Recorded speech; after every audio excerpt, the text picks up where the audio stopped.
Lumen Christi's mission is to enrich our community with the Catholic intellectual, spiritual, and cultural tradition. What better way to do so than to explore and celebrate the history of this most ancient sign of Christ's salvation? Professor Jensen's book is a treasure trove of knowledge and a delight to read, and I encourage you all to read it. I would also like to thank our co-sponsors for this event, the Martin Marty Center, the Medieval Studies Workshop, the Early Christian Studies Workshop, and the Research in Art and Visual Evidence Workshop. A big thank you to our panelists, Professor Krause, Professor McGinn, our moderator, Father Gabriel, who's a doctoral student here at the Divinity School, and especially Professor Robin Jensen. We are delighted to have you here, so thank you. Please join me in giving a warm welcome to our speakers.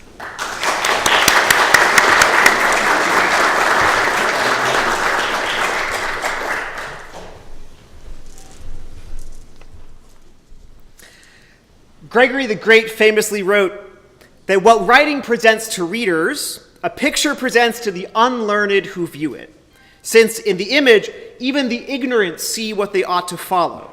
In the picture, he says, the illiterate read. In her book, Understanding Early Christian Art, Professor Jensen raises concerns about Gregory's perspective, saying, although it sounds well-meaning, such a perspective actually views visual art as inferior or subservient to verbal expression and suggests that images are the food for childlike minds, whereas theological treatises, homilies, or verbal arguments contain the meat of human intellectual formation.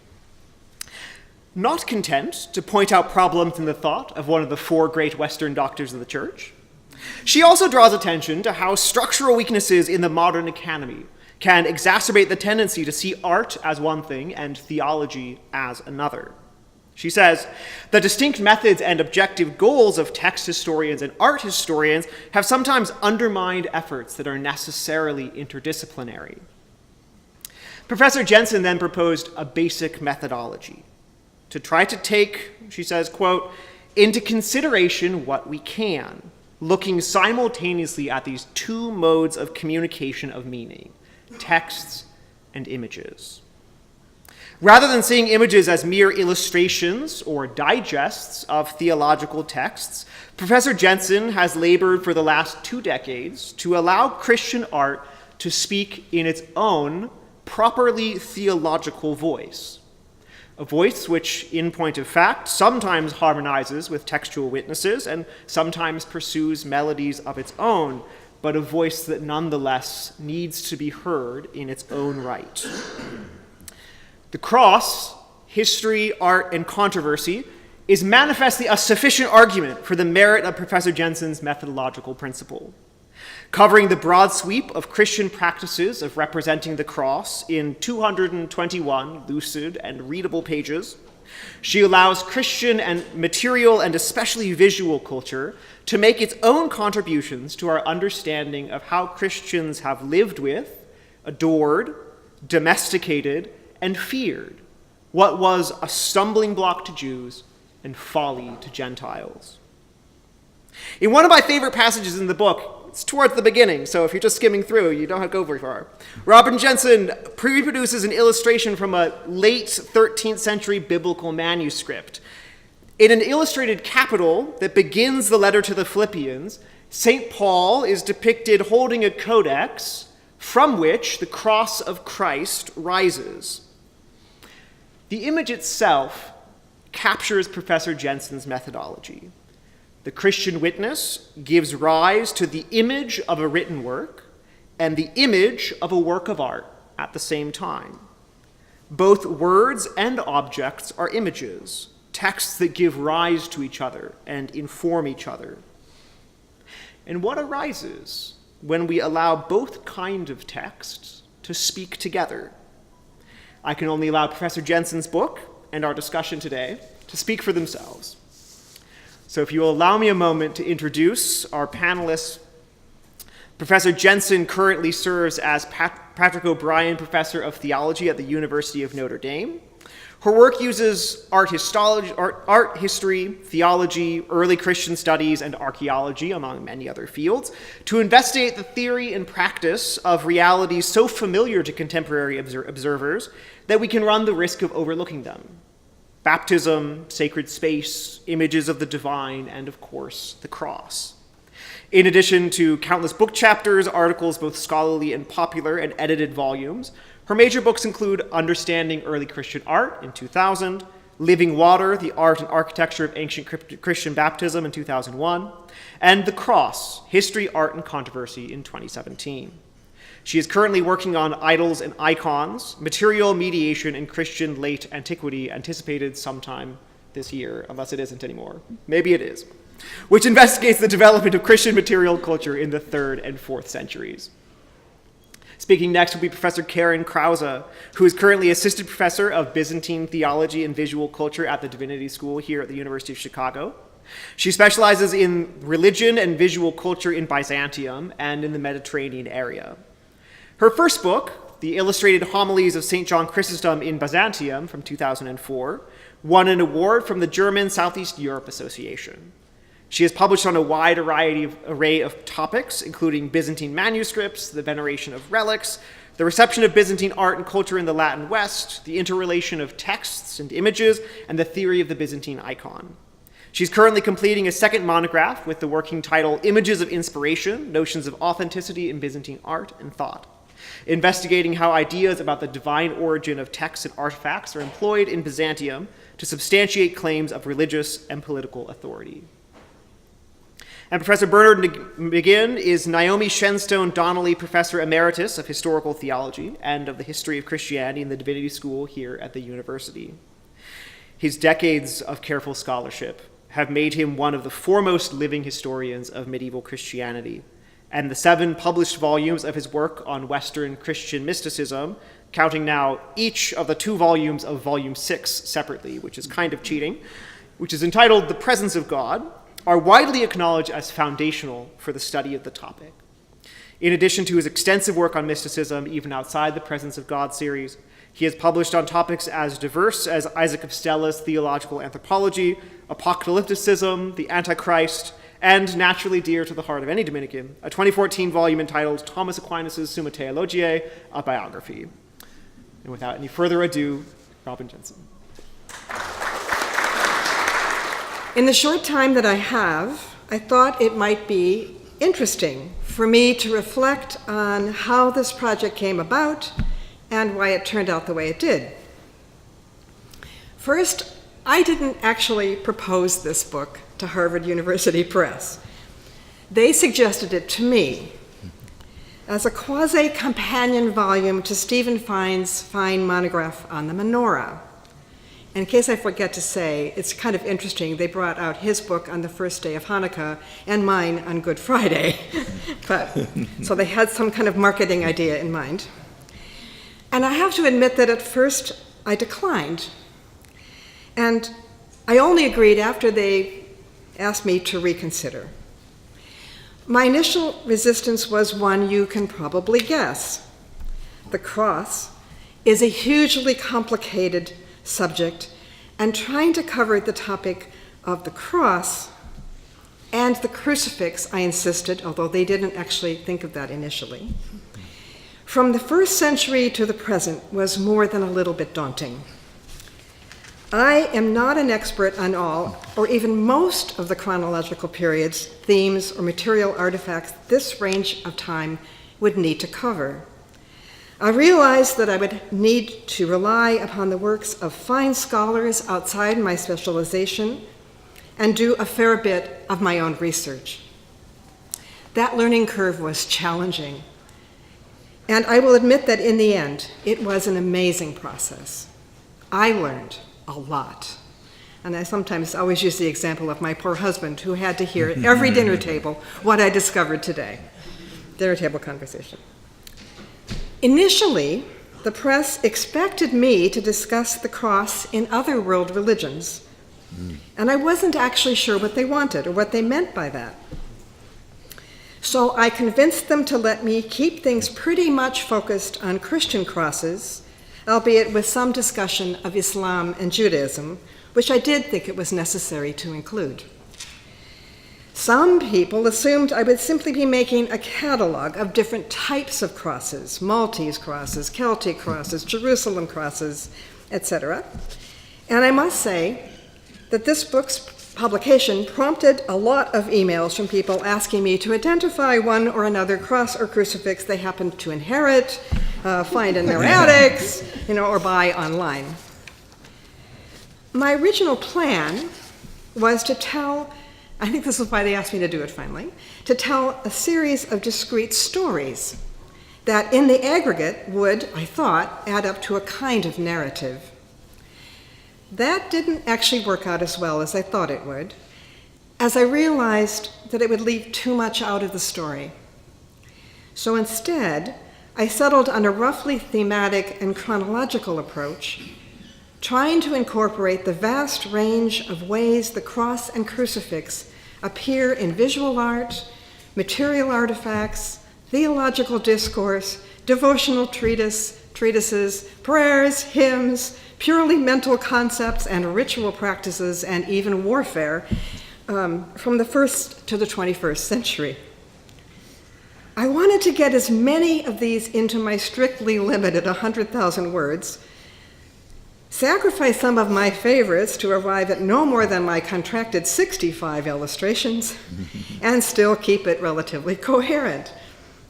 I also still wanted to find a way to tell a story, rather than write a scholarly monograph, or much less an encyclopedic survey. Harvard might have asked me to edit a volume with chapters contributed by excellent scholars from different fields, but the press was clear. They did not want that, so I just simply dived in, while trying to ignore my sense that this was an audacious and probably impossible task. However, I also knew that in addition to being an audacious project, my subject, the cross, was unavoidably controversial and more than a little bit risky. That's why I put the word controversy in the title. To explain, I started gathering my material while I was still employed at a liberal, mostly secular university, and finished it after I'd moved to a more confessionally Roman Catholic one.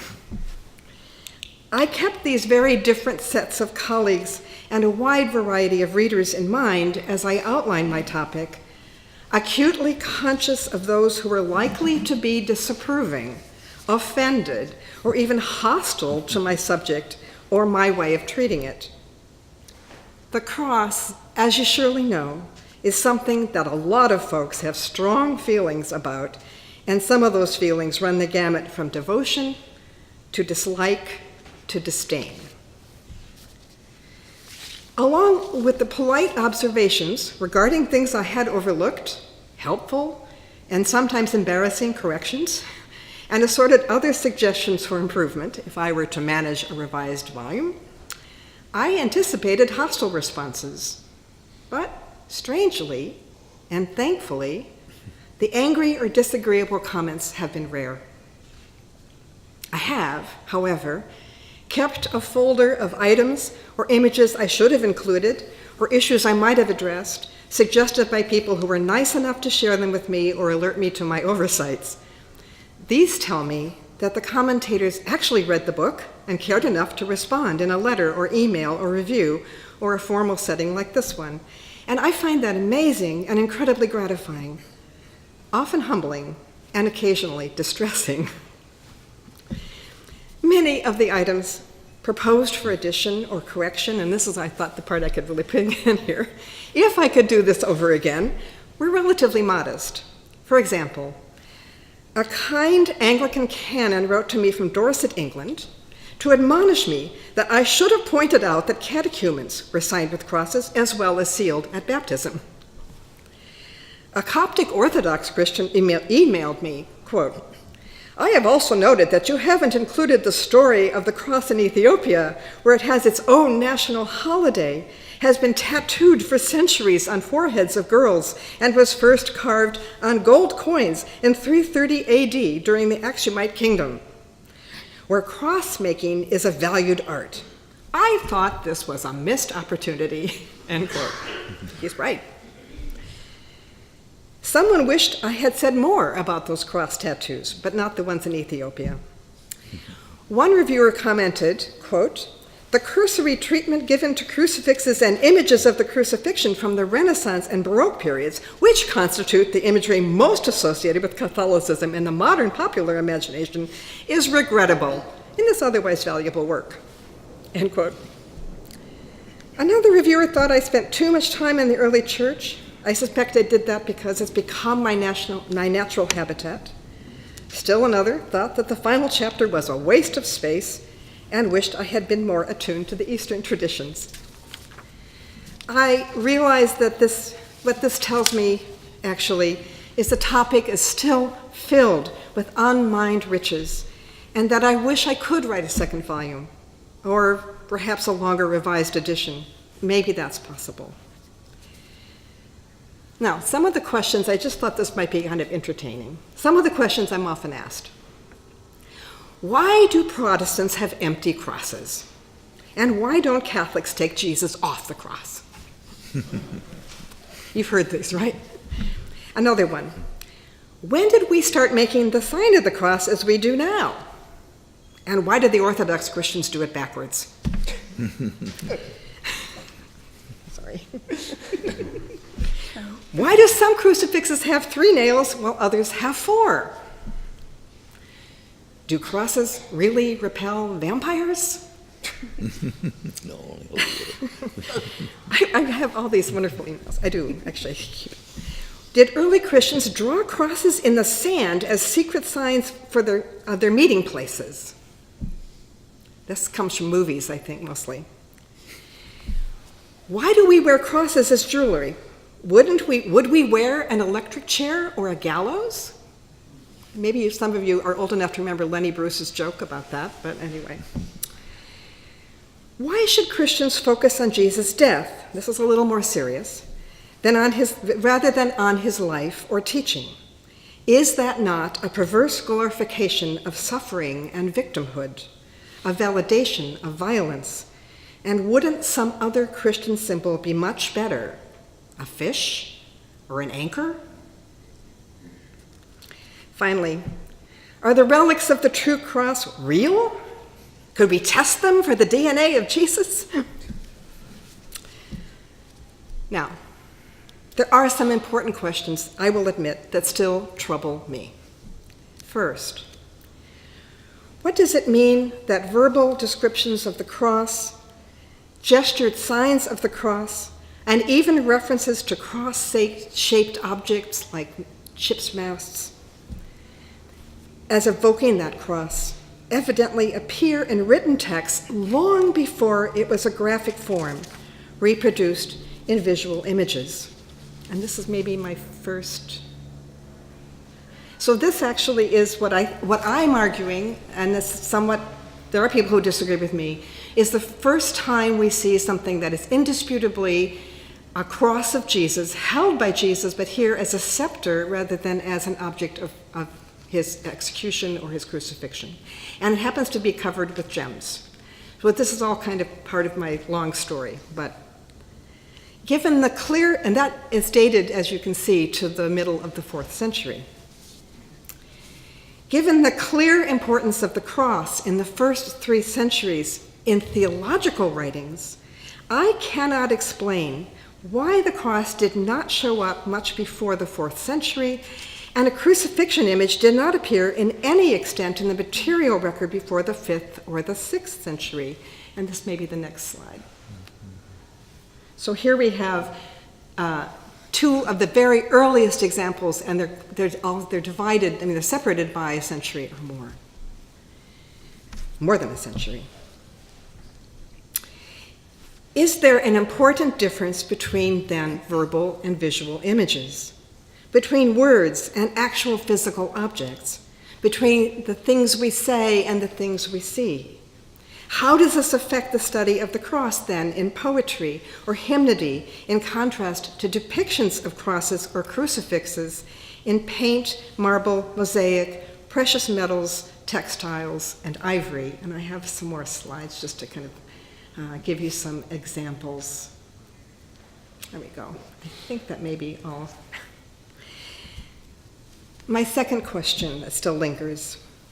When and why did the cross become an independent symbol, then, disconnected from the cross as an element in the narrative of Christ's death? Can it simply function as an identity marker or a decorative element? Is the resemblance of the symbol to the historic object unimportant, as you can sort of see sometimes? Are gemmed crosses or tree of life crosses or the various types and shapes of crosses an example of the image becoming detached from or transcending the story of crucifixion, pointing to something else? Christ's second coming, perhaps? Does it become a metaphor rather than a memorial? When does it become an object of veneration in its own right? Think cross relics at this point, if you want. My third puzzling question, I'm almost getting to the end. Let me see what the next slide is. I'm forgetting now. Yes, there's a veneration of the cross for itself, example. Have we become numbed to the significance of this object as one associated with Christ's sacrifice or even with human torture? Are we unaware of what it symbolizes when it's merely used for decorative purposes or jewelry? Cross bling. The fact is that the cross can offend and frighten. That's true. This symbol, emblem, or object has been implicated in horrible events. One only has to think of the burning crosses of the Ku Klux Klan, the banners of Christian knights as they passed through Jewish communities on their way to the Holy Land, or the flags of colonizers imposing their religious beliefs on indigenous people. Theologians have claimed that the cross sanctions suffering, especially of women and oppressed individuals and communities. At the same time, many of these suffering ones have found solace in the idea that God shares and still comprehends their plight. And yeah, good, thank you. Controversial as these may be, images of Christa or Christine on the cross are perhaps efforts to affirm this, or as we see the Suriname community in Central America.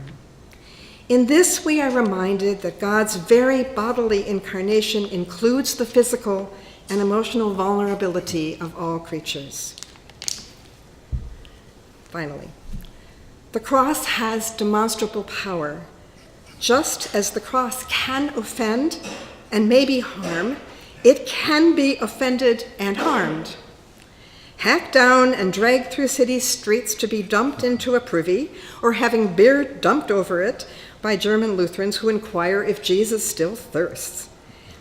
Yet the cross also defends itself. From the time of the Emperor Constantine forward, it has been shown to possess miraculous powers of healing, of protection, and comfort. It appears in dreams, in the stars, in its simple intersection of horizontal and vertical lines. It even remains at the site of disasters as a witness to God's presence in the midst of human tragedy. Thank you.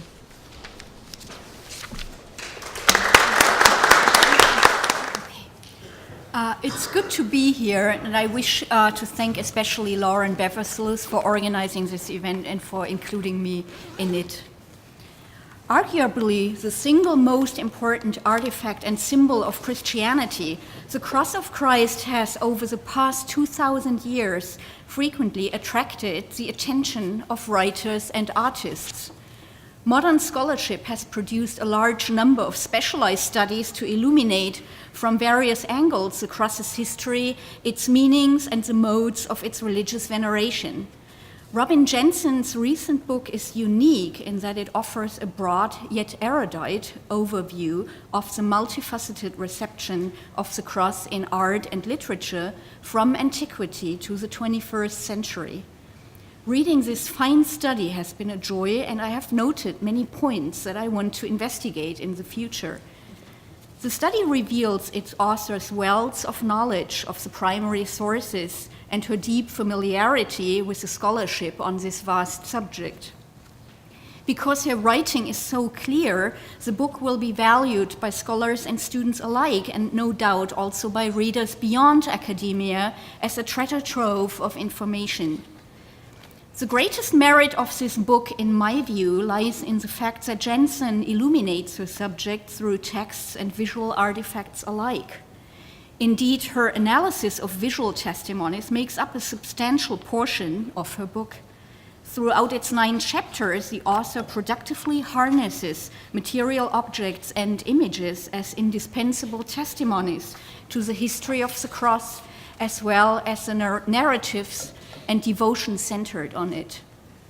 Due attention to visual evidence is still a rare occurrence in religious studies, where images usually tend to serve mostly as backdrop. Every chapter is accompanied by illustrations, all in color, and the analysis of the depicted objects is crucial for Jensen's argument. Some necessary illustrations sadly have been omitted, I assume, due to the considerations of cost that more and more impact academic publishing.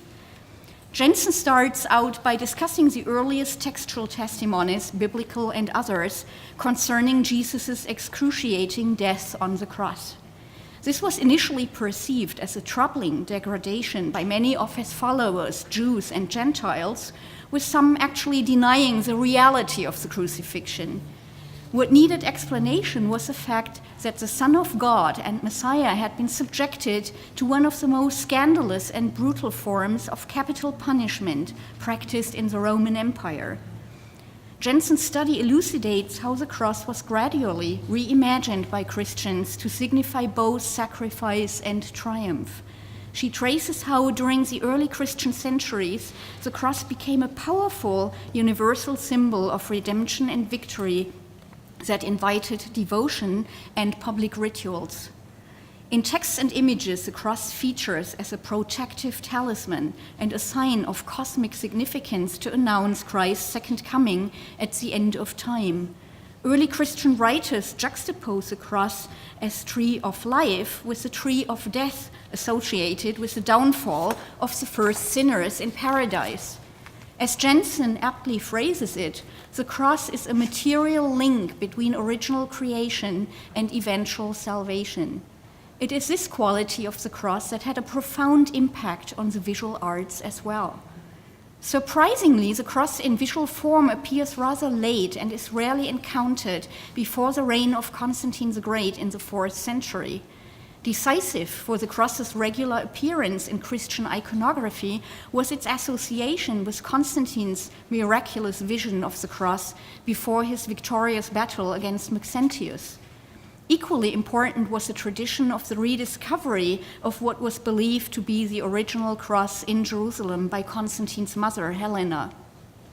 Here we see the cross as a symbol and material artifact being associated for the first time with the idea of Christian rulership, which paved the way for the cross of Christ to be used for political ends. For many centuries, the Byzantine emperors practically owned what was believed to be the cross of Christ after major portions of the relic had been shipped from Jerusalem to Constantinople during late antiquity. The physical remains of the cross were the preeminent artifacts displayed in Byzantine imperial ritual and public religious processions on several occasions each year.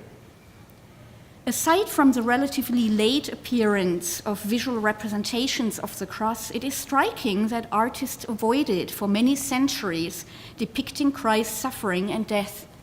Artists tended to represent him as alive, with his eyes open, standing firmly in front of the cross, rather than collapsing on it in agony. Only from the 9th century on, and very reluctantly, do depictions appear of Christ's suffering visibly on the cross. In the Catholic West, this phenomenon coincides with the emergence of meditations on the Passion that were intended to encourage empathy and reinforce in the faithful awareness of Christ's redemptive love. In several chapters of her book, Jensen illuminates how medieval devotion to the crucifix reflects a common understanding of Christ's sacrifice as an act of atonement for human sin.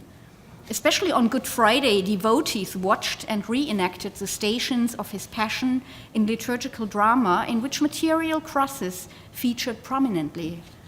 The cross could even represent the body of Christ, as evidenced by a document drawn up in England at the behest of King Edgar that Jensen cites. The text describes a Benedictine rite in which the cross, signifying Christ's dead body, was venerated by the congregation, wrapped in a napkin, and then placed in a sepulchre set up on the altar. A slightly later French source prescribes that a crucifix be washed with wine and water in commemoration of the blood and water flowing from the side of the Savior, as mentioned in the Gospel of John. Following communion, the clergy and people were to drink the liquid, thus sanctified. The cross personified also features in an Anglo-Saxon epic poem entitled The Dream of the Rood, in which the cross narrates the Passion of Christ. Most interestingly, it also recounts its own fate. Like Christ, it suffers and is buried, but ultimately triumphs over death. The cross describes how upon its rediscovery it was adorned with gold and precious stones to be venerated as the tree of life. Texts such as this aptly illustrate that material artifacts, real or imagined, are indeed vital for Christian religious rites. To me personally, the chapters dealing with the cross in Western medieval poetry and liturgical drama represent the most captivating parts of Professor Jensen's book. It is particularly in these chapters that one is reminded of the existing differences between Western and Eastern Christian manifestations of piety. In Byzantium, which I study in my own work, one encounters animated icons, but not animated crosses. I would be eager to learn from Professor Jensen how common the notion of the personified cross was in the Western medieval devotional literature she has been investigating. It is difficult to decide what other aspects of Jensen's insightful study to highlight. The book's subtitle references the many controversies to which the cross has given rise from the very beginnings of the Christian era. Jensen's remarks about the period of the Crusades illuminate the most unfortunate role the cross played in the ambitions of Christians to recapture the Holy Land from the Muslims. To take up the cross was a common expression for Christians engaging in violence as part of what was seen as a holy war, urged on by the Pope. Knights bearing conspicuous symbols of the cross on their shields and armor slaughtered the Muslim population in acts of enormous brutality that have been documented in many eyewitness accounts. Jensen also reminds her readers of the massacres of Jews accused of being the so-called Christ killers in the homelands of the Crusaders or along the way to the Holy Land. Paradoxically, in the period of the Crusades, to use Jensen's own words, the cross began to be regarded as an emblem of oppression and violence, as well as divine love and human deliverance. Jensen illuminates another key phase of the Christian understanding of the cross and other artifacts in her chapter on the Reformation. In this period, the fate of crosses could not always be separated from that of religious images. Protestant iconoclasts spared plain crosses without the body of Christ from destruction, as they were seen as abstract symbols of his salvific deed authorized by Scripture. Crucifixes, however, were at times seized from churches, for instance in Zurich, and burned or otherwise destroyed in public spaces. Often, as in earlier times, this entailed personification. Crucifixes were now publicly mocked and punished, or commanded to do things that Christ had done during the Passion, just to demonstrate the impotence of the material artifact. That said, Martin Luther, Jensen notes, never forbade images. He employed Lucas Cranach, one of the most eminent painters of the Northern Renaissance, to produce religious art, including large altarpieces for Lutheran churches. The main bulk of Jensen's book treats the history and perception of the cross in pre-modern Europe, especially in the Catholic West. However, in her last chapter, she broadens the perspective to include the New World, the modern era, and views of Jews and Muslims. She addresses critically the historical identification of the cross with the colonizing nations, its negative connotations as an emblem to express Christian claims to political and religious power, and the appropriation of the cross's symbolism by white supremacists. Early modern Christian missionaries, in their encounters with indigenous peoples in Africa and Mesoamerica, came across symbols and ideas that bore striking similarities to their own religion. Cross symbols in Congo, for instance, were likely associated with conceptions about the universe and otherworldly realities. Cross-shaped trees prominent in ancient Maya culture signified the earth's upper world and underworld, and interestingly, these trees were fertilized with human blood. Some missionaries gladly interpreted such symbols and customs as signs of a previous conversion of the natives. Others took them as legitimating the conquest of these nations. Robin Jensen begins her book with the Ground Zero cross that was found among the remains of the World Trade Center after its destruction and now forms part of the September 11 Memorial and Museum. Seen as a miraculous sign of consolation and hope by many, the steel cross has also attracted fierce opposition, culminating in a lawsuit filed by the American atheists. One could add similar instances elsewhere, such as the recent disputes over the Bladensburg Peace Cross. In some countries, including my own native Germany, lawsuits over the presence of crosses in classrooms of public schools have been a recurrent issue. While reasonable arguments are put forth both for and against the display of crosses in the public sphere, such debates are usually accompanied by strong emotions. A defense frequently voiced for such crosses against charges of discrimination and violation of religious neutrality is that the cross is an historical symbol of cultural identity. Oddly, another recurring claim is that such crosses are not to be understood as religious symbols. I think that Robin Jensen's book about the cross in history teaches otherwise. Thank you.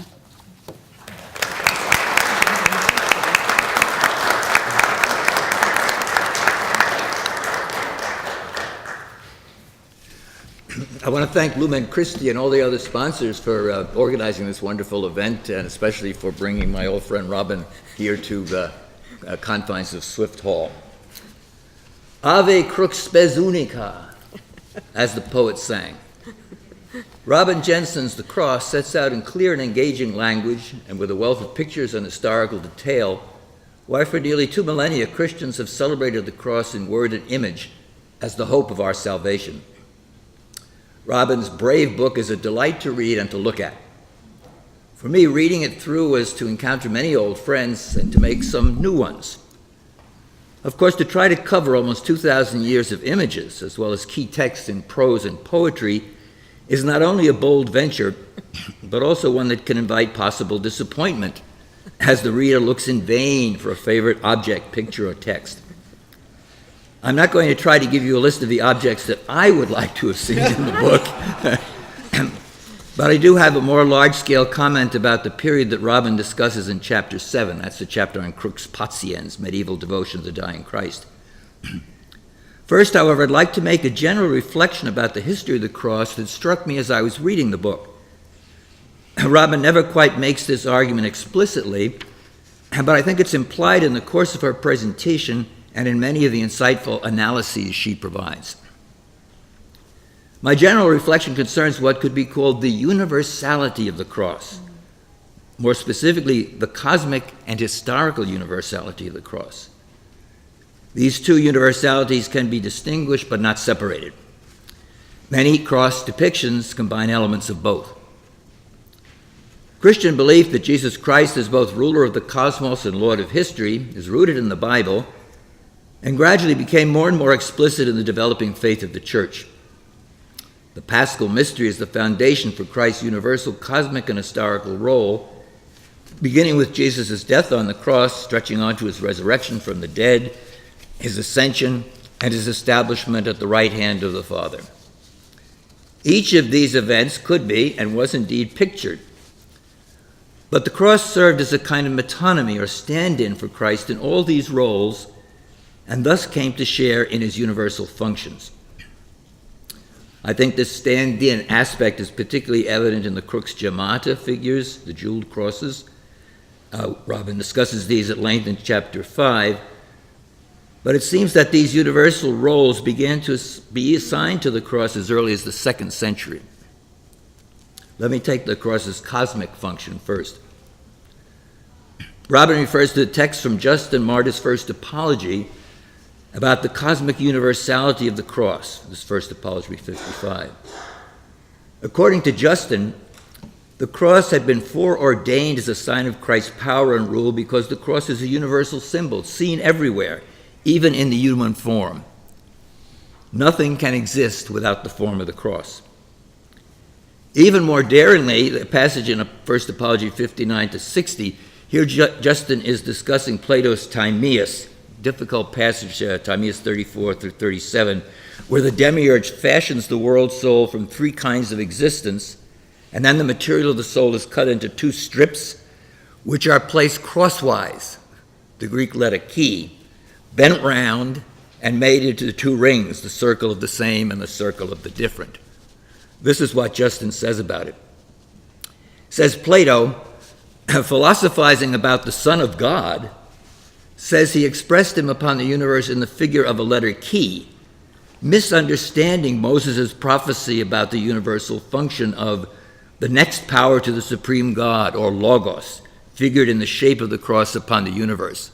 So Justin is reading Plato as saying that Plato had read some Moses about the prophecy of the serpent set up in the desert on the cross and misunderstood it. Moses was prophesying Christ's cross. Plato misunderstood it about the demiurge's action on the world soul. The cosmic dimensions of the cross also appear in some 5th century mosaics of the crux gemata, such as the San Apollinare apse that appears on the cover of the book, and also in the Naples baptistry, San Giovanni Infante, which is not mentioned here. We also have hints of the cross's cosmic function when images of the sun and moon appear in the crucifixion. Look at the Metz ivory plaque on page 161. There are also medieval cosmic diagrams that introduce figures of the cross. The cosmic dimensions are also found in poetry. The greatest of all passion poems is Venantius Fortunatus's Pange Lingua. And in chapter 7, the poet sings of how Christ's pierced body oozes both blood and water, so that terra pontus astra mundus quo lavantur flumine. By this stream, the earth, the ocean, the stars, and the universe are cleansed. So there's a definite cosmic function. But there's also a universal salvation history function. This is suggested in Revelation 21:13, where Christ says, I am the Alpha and the Omega, the first and the last. If Christ is the beginning and the end, so too is his cross, as suggested in the striking leaf from the Beatus manuscript that Robin includes on page 23. From the point of view of the history of salvation, the role of the cross in the beginning and the end of history begins to develop in the 2nd century. First with the typological parallel between the tree of life in paradise, that's Genesis 2:9, and the cross. This represents the protological aspect. The cross was there in the tree of life. The identification of the cross with the sign of the Son of Man, predicted of the returning Christ, that's Matthew 24, provides the other bookend, the eschatological aspect. Robin's book has a good deal to say about the relation of the cross to the tree of life, and also about the eschatological role of the cross as the sign of the Son of Man. This is particularly in chapter 2. She cites the 2nd century apocalypse of Peter, which may be the earliest surviving witness to this.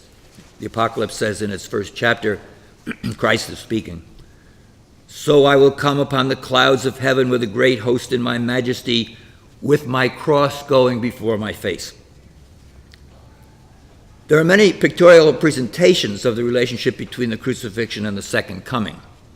For example, on page 39, there's an image of the west face of the 10th century Irish high cross called Murdoch's Cross at Monasterboice. And that face, west face, shows the crucifixion.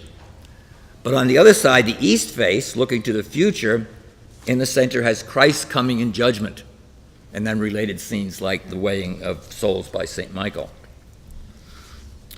Similar matchings of crucifixion and judgment occur on almost 10 other of the Irish high crosses. So while the program of the Irish crosses was very varied, this matching of crucifixion and last judgment is significant, I think, for the function of the cross not only in early medieval Ireland, but also for the role of the cross in universal history. Now I'd like to take up my second point, which is to make some comments on the chapter 7. The medieval devotion of the dying Christ. And like Robin, I note the puzzlement that I think everyone has with the reasons for the medieval transition from the holistic, generally optimistic view of Christ's triumph on the cross prevalent in earlier centuries to the growing emphasis on the suffering human Jesus suspended on the instrument of torture. Robin discusses and illustrates some major steps in this evolution, but I wonder if the truly revolutionary character of this shift is not sufficiently brought to the fore. One could argue that the centuries between about 1200 and 1500 saw the dominance of the crucifix and the Passion in theology, devotion, preaching, art, and meditation, such as has never been seen either before or afterwards. The suffering Jesus and the bloody crucifix meet us almost everywhere in the late Middle Ages.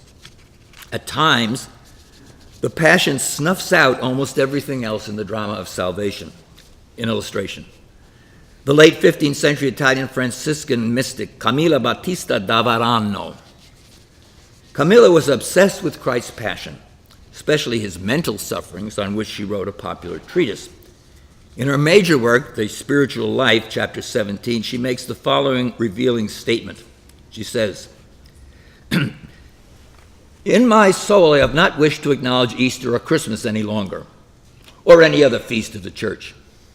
Rather," she says, "I wished and still wish that all the days of my life might be only Good Friday, on which I want to weep always for Christ's most bitter passion, so that at my death and end he might appear to me resurrected and glorious." Patristic Christians would have been astonished to think that believers were not able to share in the resurrection in this life, and they had to wait until death. This overemphasis on Christ's passion and bloody suffering can be seen in a host of texts and pictures, of which Robin's book contains some noted examples. From the perspective of this late medieval devotion and mysticism, I believe two major interacting aspects of passion piety can be identified. The first I would characterize as compassio, that is, emotive identity with the suffering of Christ and Mary during the events of the Passion. We're all familiar with the many portrayals, not only of the weeping Mary and John the Beloved at the foot of the cross, but also with the addition of so many other sorrowful figures to the crucifixion scene itself, as well as to the events that led up to it and succeeded it. These pictorial expansions went hand in glove with the explosion of late medieval programs of meditation on every aspect of the Passion story, designed to bring us to compassion. For example, the popular Meditationes Vitae Jesu Christi from about 1300, Ludolf of Saxony's best-selling Vita Jesu Christi from the late 14th century. Connected with pictures and texts illustrating compassio is the related theme of imitatio passionis. That is, devotional programs which use details of the Passion story either to cultivate virtues or, more difficult for us to understand, to inflict bodily pain on oneself in order to participate more closely in Jesus' suffering. The imitatio passionis begins with a divine initiative. That is, with Francis of Assisi's reception of the Stigmata in September 1224. As all the accounts of this most famous Passion experience and numerous artistic portrayals make clear, Francis's reception of Christ's wounds was a gift given him to seal his life of imitating Christ's poverty and compassion. So it looks backward. The special sign for Franciscans, at least, gave the Poverello his unique status in salvation history, and from the 1240s on, Franciscans not only projected the saint back into the story of the crucifixion in a special way, but, following the logic of the cross, gave him a role in its eschatological fulfillment. Thus, Francis was identified as the angel of the sixth seal of Apocalypse 7:2, bearing the sign of the living God, that is, the tau of the cross, and the wounds of Christ inscribed on his body. So here, the eschatological function of the cross has begun to be participated in by a human person. The late Middle Ages was also replete with forms of imitatio passionis, both in the physically external and in an interior way, and I'm going to close with just two examples.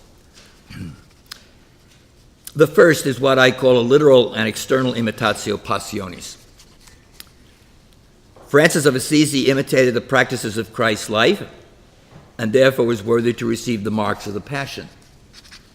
His follower, the Third Order Franciscan Margaret of Cortona in the mid-13th century, went in one better by acting out all the events of the Passion in a public spectacle on Good Friday.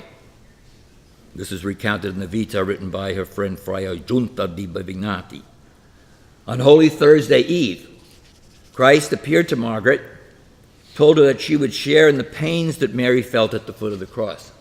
The next morning, Good Friday, 9 a.m., Margaret goes into ecstasy, and until 3 p.m. she relived all the details of Christ's suffering. Giunta says, such a new and moving spectacle so moved the citizens of Cortona, men and women, that they left everything they were doing to fill our church. There they saw Margaret not alongside the cross, but as if she were on the cross, tortured by extreme suffering. In terrible excessive suffering, she ground her teeth, writhed like a worm, grew as pale as ash, lost her pulse and speech, grew totally cold. She died. The cross with Christ's body on it could also be used as an object of internal imitatio passionis by utilizing programs of meditation designed to strengthen the Christian life through adhering to Christ's virtues. There's lots of these. One of the most detailed was created by the Dutch priest Nicholas van Esch in the early 16th century. Van Esch's spiritual exercises, as he called them, were more or less contemporary with the much more influential spiritual exercises of Ignatius Loyola, but they're far more medieval in character. There are altogether 14 exercises dealing with the three stages of the spiritual life. The first four deal with the via purgativa, the next 6 with the via illuminativa, and the final 4 with the via unativa. The third and fourth exercises of the 6 concerning the via illuminativa, these come significantly in the midpoint of the road to union, are based on the Passion. They're contemplative meditations on how each aspect of Christ's body on the cross functions as a source of virtue to be imitated. From the wounds in Christ's feet we draw the virtue of humility and her 3 daughters. From his pierced head comes true wisdom and her 3 daughters. From Christ's wounded side arises love and that 3 daughters. From the wound in the right hand arises justice and 3 more daughters. From the wound in the left hand comes fortitude and other daughters. Finally, after all this meditating on what are the virtues from each part of the suffering Christ, finally Nicholas tells his readers to extend themselves with Christ on the cross and through the practice of these virtues conform themselves to him as their model. These are just 2 examples of the creativity, we might even say creative overkill, of late medieval Passion piety in picture and practice. Robin Jensen's chapter 7 introduces us to this strange, perhaps troubling era of feverish Passion intensity. It's a long story, and there's so much more. Thank you.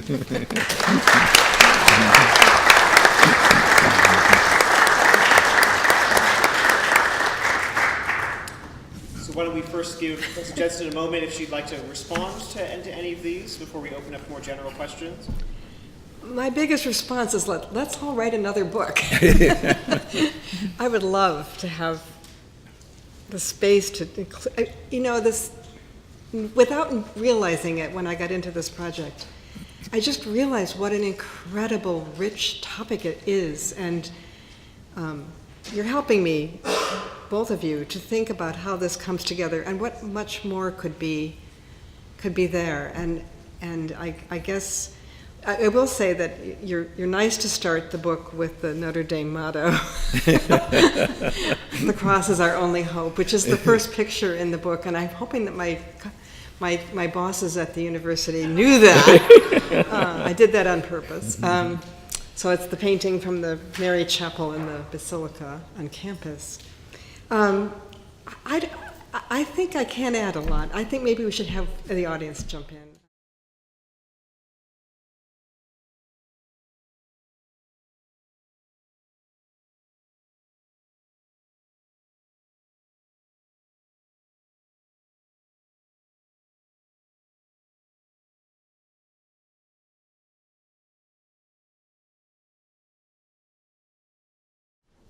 Well, I want to draw a little bit from Bernie's commentary. And so one of the things that I started off with, and possibly why Harvard came to me anyway, is that I've done a lot of work on the problem of the cross as a material object not being in our visual record until there might be some scattered examples of small objects like rings, possibly some papyri with sort of ideograms that refer to the cross, but it was just always a puzzle as to why the cross, and then certainly the crucifixion scene, is so late, when we think of it as like one of the major pieces of Christian art. If you ask people, what's the top Christian image, they'll all say the cross or the crucifix.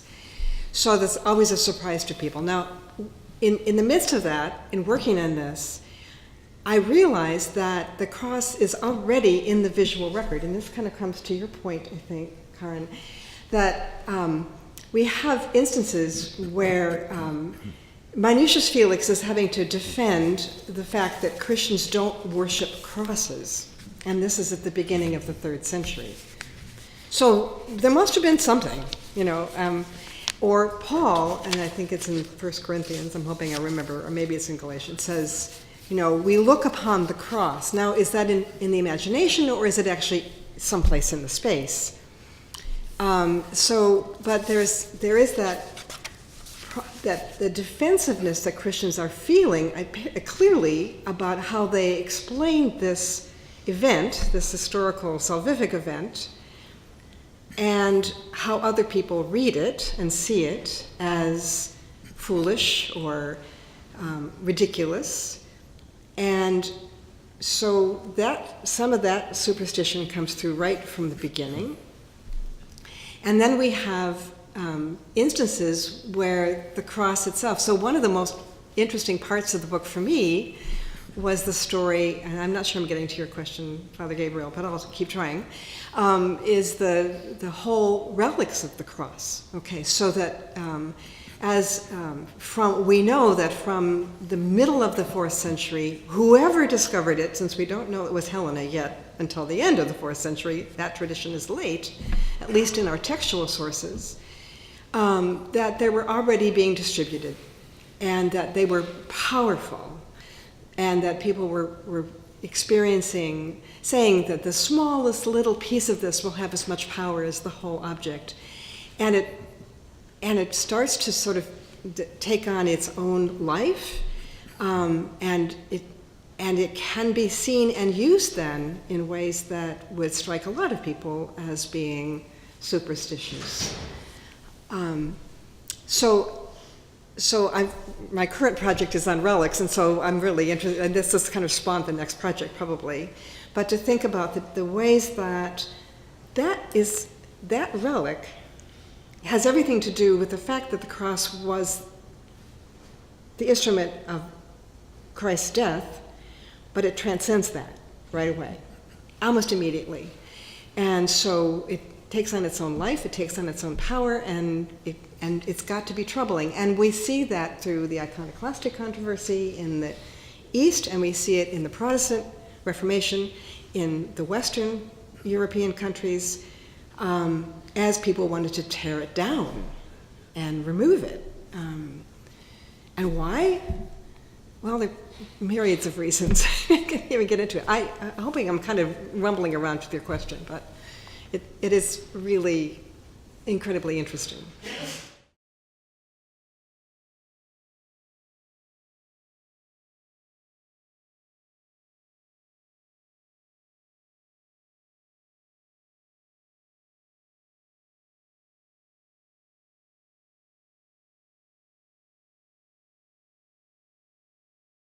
Some really wonderful models that I sometimes get accused of trying to defend, like André Gorbard is one of my models. It hasn't been approved of by everybody. There are people who are suspicious of theologians doing art history or art historians doing theology. Because we have a tendency to want to read into what we want to find or dig up the things that illustrate the points we want to make. And so it's a discipline, but I think an important one, and I think that Professor Krause here is probably on my side on this, in that each of these is a witness, as much as the liturgical practices are. So I'm also very interested in ritual and liturgy and space. All of this shaping the way that people practice their faith and shape the beliefs that they hold.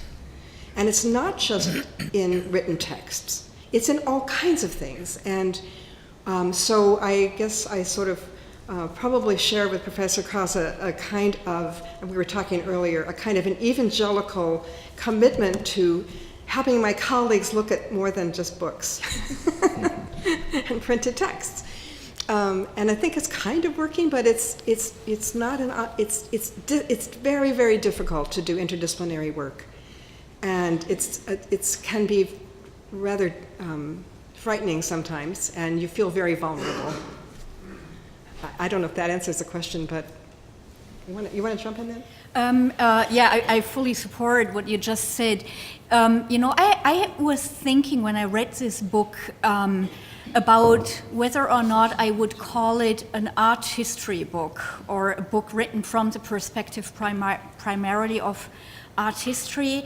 And I wouldn't say so, because there is so much on texts here and so much on how writings interact with images constantly, how the imagination interacts with material images and thoughts about ritual.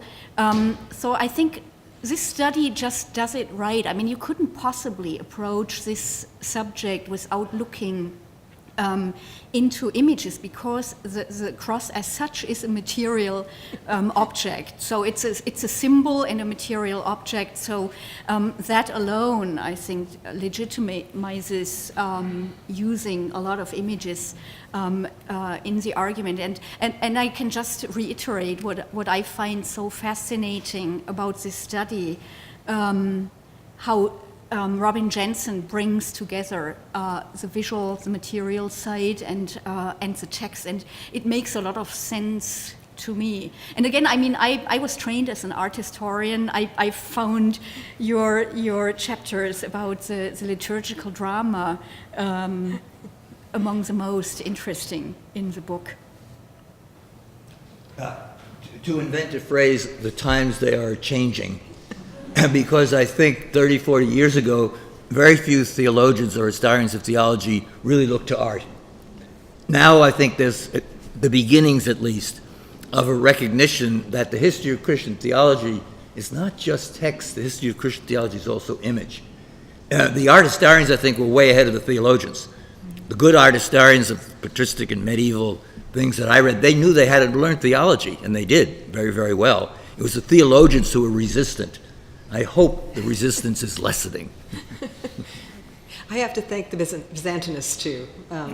If I've ever sort of look out there for art historians, I feel that understand what I do. It's the medievalists and the Byzantinists that they know, and they not only have to know theology, they have to also understand the liturgy.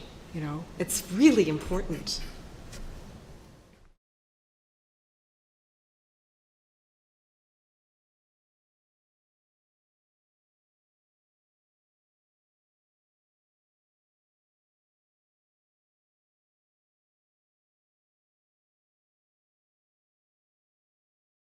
The one thing to say, there's only one historical reference to the cessation of crucifixion, although we think it happened. So I don't doubt that, but that Constantine prohibited it. The problem I have is that the texts talk about crucifixion all the way through, and they're visualizing it too. One of the personified cross stories that's really fun, and I know you remember it, is the story, from the Gospel of Peter, where the cross comes out of the tomb, big, giant, walking, talking cross. And so there's all kinds of visualization of the cross. There's discussions of the importance of the cross, not just the crucifixion as an event, but the cross itself. And so it's hard for me to sort of figure out why, when we're showing images of Jesus being baptized or healing or all kinds of other things, we do not see the crucifixion. Given that it's there in the verbal record for sure. And then there's Justin Martyr, who's talking about seeing it everywhere in the world, and so there's a kind of material record in that, because we can look at catacomb paintings that show ships' masts and plows and anchors and other things that may be kind of crypto crosses. So I still struggle, and I think part of the answer, and I would love both of your thoughts on this, is that there's a powerful difference between talking about something and showing it to your eyes. And so maybe this gets back to your point. If we could really have the experience of seeing somebody executed, as opposed to just knowing about it, that's different than talking or reading about something. It's why we know that photojournalists have so much power, right? I mean, that we think about, in my generation, we think about how important those photojournalists working in Vietnam were to help bring an end to the war, and how powerful the image is. So I wonder if that's part of it. And I will say that I think it all starts, I think the reason it happens when it does is everything to do with pilgrimage to Jerusalem. And I make that argument in the book, that it's at that point when people are now going to the sites, and it is well after the time when crucifixion was probably still happening, that then we start to see depictions of crucifixion.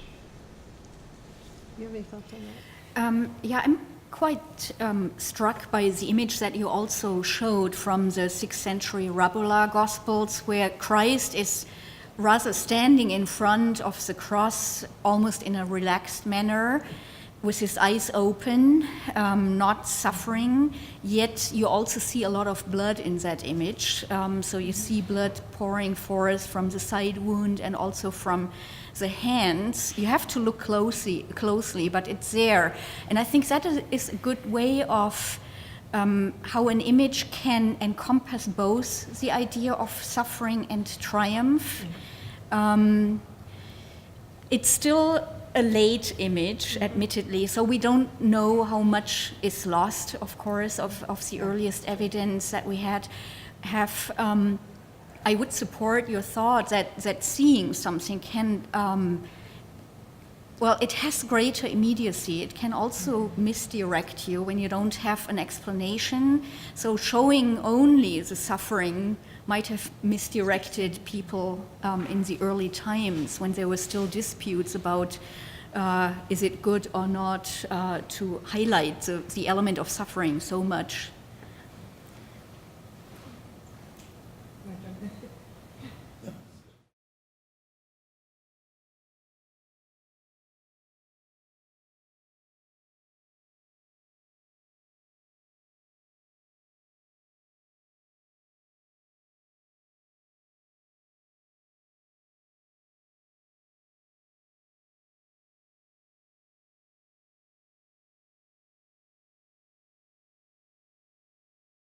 A great question for Bernie. If I had an answer to that, I'd write a book about it. Lots of people have, I think, shown the various stages, and Robin does a fine job with that in her chapter as well. So we can, identify the periods when it first appears. We can identify key players. We can see growth of different motifs. But the explanation for why, I've never seen a good one. There's actually a sort of ironic statement by Cardinal Humbert when he goes to Constantinople and he says, "Why do they have a dead Jesus on the cross? We don't have those in the West." I'm going, "Yes, you do." But anyway, but that seems to be at least an awareness that this was something new and strange. Yes.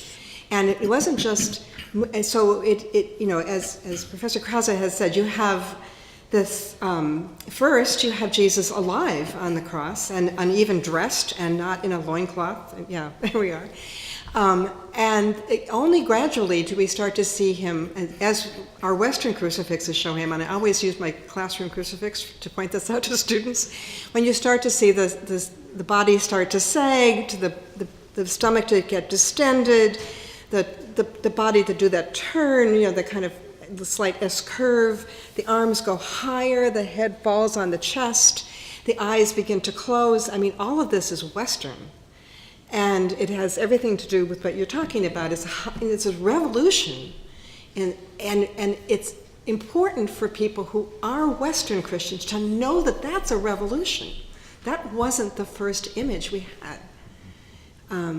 And so there's a wonderful ivory, and I think it's in the book, I hope it's in the book, I can't now remember, where Jesus is almost dancing off the cross, and and there's the ascension, and there's the enthronement up here, and the resurrection scene down here. So it keeps that idea that there's a whole story here, and the story doesn't end with the death. But then when I get the questions from often, and almost always from an audience, somebody will say, "Well, why do you Catholics keep Jesus on the cross? Because they took him down, and they did bury him, and he was resurrected. Why is he still there?" And it's an important question. It's an important theological question. And I'm not going to try to give my answer to it right now. It would take too long. But I think it's for us to think about that.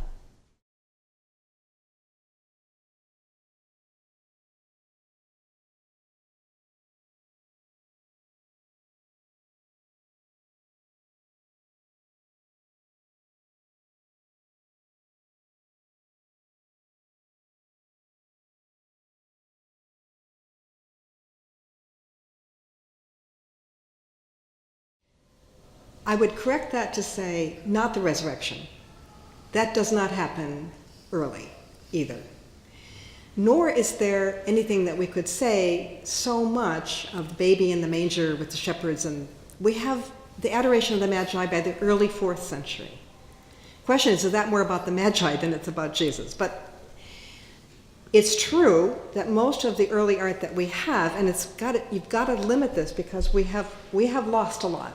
And so most of what we have comes from funerary contexts and from Rome, from the catacombs and from places like that, in which what we have is dominantly showing Jesus as a healer, a wonder worker, Jesus as baptism, Jesus raising Lazarus, Jesus multiplying loaves and changing water to wine. And I think about that a lot, about what that is indicating to us about what, but then I remember that this is funerary art, and there's a lot of also what we would call Old Testament imagery. Adam and Eve, Abraham and Isaac, Daniel, Jonah, and others. And Jonah could be a resurrection figure. That's true. I think it is. But it isn't illustration of Bible text so much. It is interesting to sort of get into why we have this catalog of images and why we don't have a crucifixion or ascension until the 6th century. Well, maybe the 5th, a few. But it's still about the same time. And yeah, it's a startling thing.